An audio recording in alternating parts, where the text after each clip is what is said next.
Dans un monde de globalisation, d'incertitude économique, terrorisme, clash culturel, désintégration familiale, méfiance corporative, désillusion de la jeunesse, confusion politique et corruption religieuse, la sagesse pour naviguer à travers les vagues de la vie est nécessaire. Bienvenue sur Espoir Kemgang. La chaîne Espoir Kemgang est conçue pour fournir des informations, de l'inspiration, de la sagesse et une réflexion approfondie pour faire face efficacement aux défis du monde du 21e siècle. Le but de cette vidéo est de compléter le podcast que j'ai fait. Comme je vous l'ai dit, après chaque podcast, je fais une petite vidéo qui a lieu de tutoriel pour expliquer l'idée principale exposée dans le podcast. Dans le dernier podcast, c'était Géopolitique 101, le royaume de Dieu sur terre. Et l'idée que j'ai exposée dans ce podcast, c'est que la géopolitique est un concept divin. Et que Jésus, lorsqu'il est venu sur terre, il n'était pas dans un processus ou dans une logique religieuse, il était dans une logique géopolitique. Quand il est venu, il a dit « Je bâtirai mon église » et l'église qu'il a bâtie, ce n'était pas une religion, mais c'était un corps politique qui entre dans la stratégie géopolitique de Dieu. Donc, dans cette vidéo, je vais vous expliquer ce concept que j'ai exposé dans le podcast. Si vous n'avez pas écouté le podcast, je vous invite à aller le faire. Géopolitique 101, le royaume de Dieu sur terre. Donc, qu'est-ce que c'est la géopolitique? Le dictionnaire définit la géopolitique comme étant l'influence de la géographie sur les relations internationales. Alors, pour moi, je ne sais pas pour vous, mais pour moi, cette définition est trop ouverte. Et vous allez comprendre dans cette vidéo pourquoi elle est autant ouverte.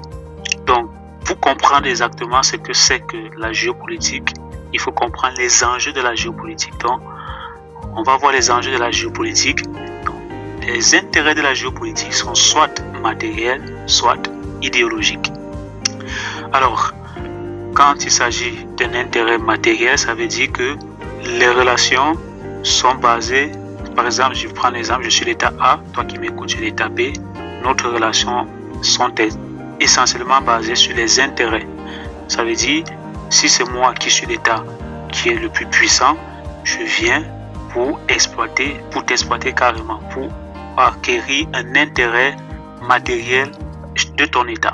Si mon intérêt, si l'enjeu est idéologique, notre relation sera idéologique. Ça veut dire, mon but est de t'influencer par mon idéologie. Mon but est que tu puisses changer ton idéologie pour adopter l'idéologie de mon état. Donc c'est ça les enjeux. Très souvent, on fait un mélange. Il y a les états qui poussent beaucoup plus l'enjeu matériel et moins idéologique, et d'autres états qui poussent beaucoup plus l'enjeu idéologique et moins matériel. Et mon état, l'état que je représente, le royaume de Dieu, c'est un enjeu purement idéologique. Donc, le but de mon royaume, c'est d'influencer la terre de l'idéologie du ciel, l'idéologie du royaume de Dieu. Donc maintenant qu'on a compris l'état, les enjeux, on va comprendre la définition que j'ai donnée à la géopolitique. Ça, c'est ma définition. La géopolitique, c'est l'exercice du pouvoir, ou alors l'exercice d'un pouvoir dans un territoire, ou alors dans un état qui n'est pas notre état, ou alors dans un état tiers, ou un état étranger.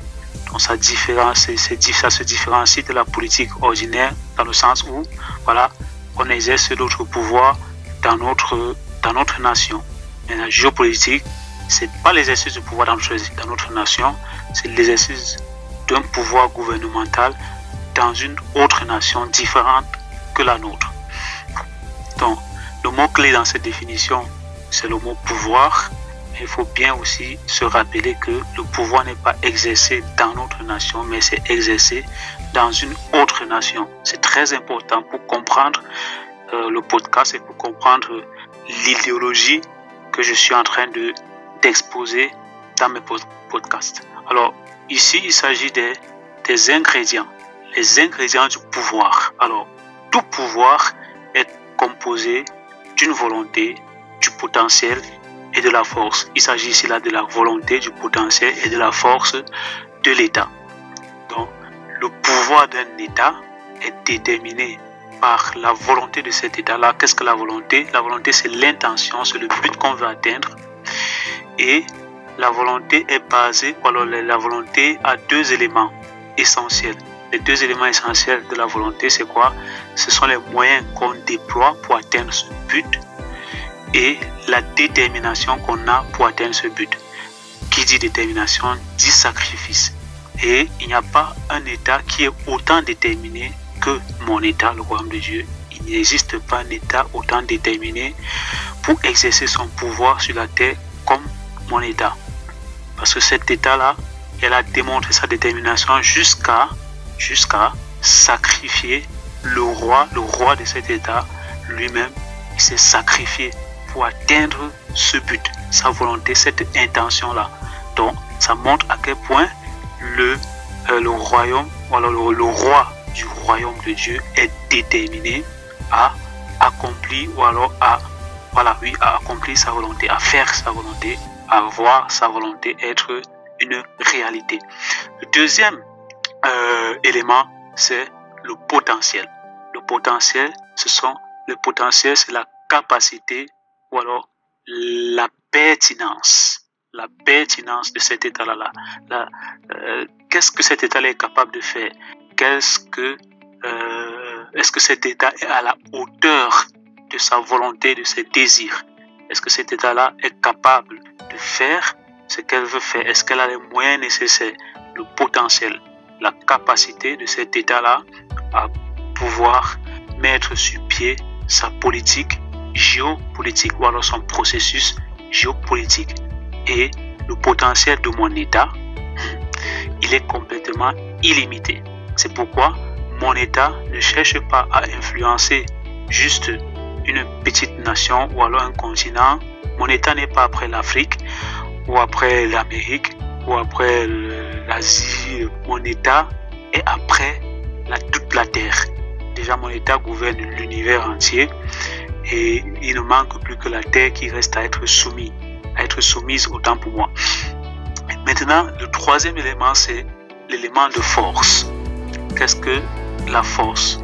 On distingue deux types de force. Déjà, la force est la capacité d'obtenir ce qu'on veut. Et maintenant, on a deux types de force. On a la force hard. Dans la force hard pour dire dur, la force dure. La capacité d'obtenir ce qu'on veut par la contrainte. Donc, on oblige. Et ici, là, le facteur qui détermine cette force-ci, c'est le pouvoir militaire, le pouvoir politique et le pouvoir économique. Militaire, politique et économique, c'est ça qui détermine la force hard. Maintenant, la force soft.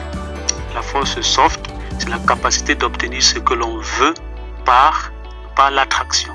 Donc, la capacité d'obtenir ce qu'on veut par l'attraction. Donc, je suis l'état A, tu es l'état B. Je veux, par exemple, que tu adhères à mon idéologie. Je ne viens pas t'obliger, je ne viens pas t'oppresser, comme on a connu, nous, les États africains, lors de la colonisation. Non, je viens, je te démontre la beauté, je te démontre l'excellence de mon royaume, de mon État. Et toi, tu es attiré par cette beauté, par cette excellence-là. Et c'est toi qui désires donc adopter mon idéologie. Donc, tu adoptes mon idéologie parce que tu es convaincu que c'est l'idéologie que je dois adopter. Donc, ça, c'est la force qu'utilisent les États qui viennent, qui ont un enjeu idéologique. Mais cependant, le système dans lequel nous vivons, qui est un système de force hard, donc on détermine les États puissants par les États qui ont une force politique, une force militaire et une force économique. C'est eux qui sont déterminés comme étant les États les plus puissants. Mon État, par exemple, le royaume de Dieu, il a tout cela. Il a une force politique, il a une force militaire, il a une force en armée. Seulement un militaire seulement a divisé la mer Rouge en deux. Donc, imaginez-vous. Et il a des légions d'armées. Mais il n'utilise pas cette force-là pour influencer. Il utilise plutôt pour acquérir ce qu'elle veut. Il utilise plutôt une force, la force soft. Donc, il utilise plutôt l'attraction. Il utilise plutôt l'attraction en démontrant sa richesse, sa beauté, son excellence, sa sagesse, c'est l'abondance de ce royaume. Donc, une fois que on comprend l'abondance, la sagesse, la beauté de ce royaume, on est attiré par ce royaume-là. Et on fait tout pour faire partie de ce royaume. Donc, pour les enjeux, je vous ai déjà dit, il y a 2 enjeux matériels et idéologiques. Donc, je vous ai expliqué les enjeux. Maintenant, les modèles, on a aussi 2 modèles. Lorsque l'enjeu est matériel, on utilise un modèle d'exploitation. Notre relation est basée sur l'exploitation. Je viens, j'occupe ton territoire pour expatrier les ressources de ton territoire dans mon territoire. Le but est de s'accaparer de tes ressources. Mais lorsque le but est de voler tes ressources, tout simplement. Mais lorsque l'enjeu est idéologique, je viens dans le but d'influencer ton territoire. Donc, j'utilise quel modèle? J'utilise le modèle d'invasion, le modèle d'occupation. Donc, je viens, j'occupe ton territoire et j'impacte ton territoire de mon idéologie. C'est pourquoi Jésus a dit, je bâtirai mon ecclésia, mon église, mon corps politique, qui va faire quoi? Qui va enseigner les concepts, les principes et les lois, la sagesse, qui va démontrer la sagesse du royaume de Jésus sur la terre. Et une fois qu'il va démontrer cette sagesse-là, bien sûr, les habitants de la terre seront attirés à cette sagesse, à cette abondance, à cette puissance, à cette richesse. Et ils vont venir, ils vont adhérer à l'idéologie de Jésus. Ils vont être maintenant des citoyens du royaume de Dieu. Jésus n'est pas venu pour que nous allions au paradis. Non, Jésus est venu pour faire des citoyens de son royaume qui vont influencer d'autres personnes à devenir citoyens de son royaume. Et je suis dans cette politique-là, je suis dans ce processus, dans cette stratégie géopolitique de Jésus. Donc, on va passer à la conclusion. Très bien, ça c'est le petit tableau que j'ai fait pour préparer cette vidéo. Donc, comme vous voyez là, géopolitique est tout simplement colonisation. Donc, c'est tout simplement un nouveau terme moderne, sexy, qu'on a trouvé pour un peu, parce qu'on a un mauvais souvenir de la colonisation. On veut pas, voilà, pour ne pas créer des troubles. C'est vrai que c'est pas un nouveau mot. La géopolitique, c'est quelque chose c'est depuis le 18e siècle que ce mot a été utilisé, mais aujourd'hui, c'était pas encore une discipline. Aujourd'hui, c'est devenu une discipline. Donc, on forme les gens à coloniser. Mais on ne leur dit pas que c'est ça en fait, mais c'est ça. Les enjeux, c'est quoi? Ce sont les intérêts. Et l'enjeu de la colonisation, c'est quoi? L'intérêt et l'idéologie. C'est ça. Comme je voulais aussi expliquer, le modèle divin, c'est d'impacter la terre de sa nature, de sa volonté et de son but. Je vous ai aussi expliqué que Jésus est venu pour bâtir son église et que l'église n'est pas un terme religieux, mais politique. Donc, Jésus ne venait pas pour créer une nouvelle religion. Il n'a rien apporté de nouveau. Il venait restaurer ce que l'homme avait perdu, c'est-à-dire le royaume de Dieu. C'est ça qu'il est venu restaurer. Donc, ce sera tout. Si tu as des questions, tu peux les mettre en commentaire et on va en discuter. Mes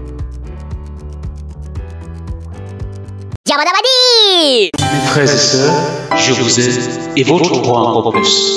C'était Espoir Kenga et j'espère que ce message a apporté un plus en vous. Pour nous contacter, rendez-vous sur africarisation.co.uk, menu social. Rise.